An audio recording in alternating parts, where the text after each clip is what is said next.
દરેક વખતે પરિસ્થિતિ બદલવાના નિર્ણયો જરૂરી નથી. અમુક સમયે પરિસ્થિતિને સ્વીકારી આગળ વધવું પણ જરૂરી હોય છે.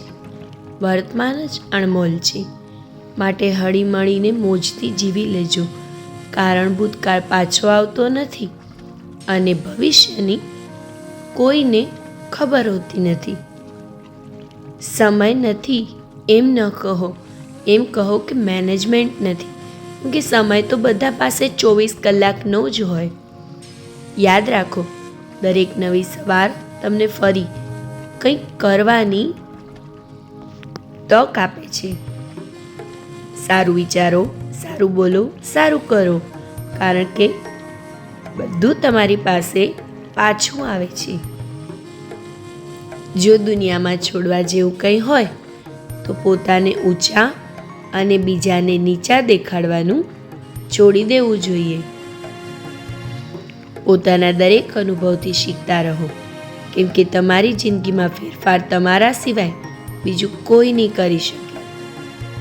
અંધકાર અંધકારને દૂર કરી શકતો નથી, ફક્ત પ્રકાશ જ તે કરી શકે છે. તિરસ્કાર નફરતને દૂર કરી શકતો નથી, ફક્ત પ્રેમ જ તે કરી શકે છે. દરેકને એક જ ત્રાજવામાં તોડો, જેમાં ખુદને માપો છો. પછી જુઓ, લોકો એટલા પણ ખરાબ નથી જેટલા આપણે સમજીએ છીએ. સરનામા એ ઘરના હવે જડતા નથી. જ્યાં રહેતા હોય લોકો સંપથી, એવા ઘર હવે મળતા નથી. સારા મિત્ર, સારા સંબંધીને સારા વિચાર જેમની પાસે હોય છે ને, તે દુનિયાની કોઈ પણ શક્તિ હરાવી શકતી નથી. જરૂર કરતાં વધારે વિચારવાની ટેવ મનુષ્યની ખુશીઓને છીનવી લેતી હોય છે. પૈસાથી મળેલી ખુશી થોડા સમય માટે રહે છે, પરંતુ પોતાના લોકો પાસેથી મળેલી ખુશી આખી જિંદગી સાથે રહે છે. સફળતા સવાર જેવી હોય છે, માગવા પર નહીં, જાગવા પર મળે છે.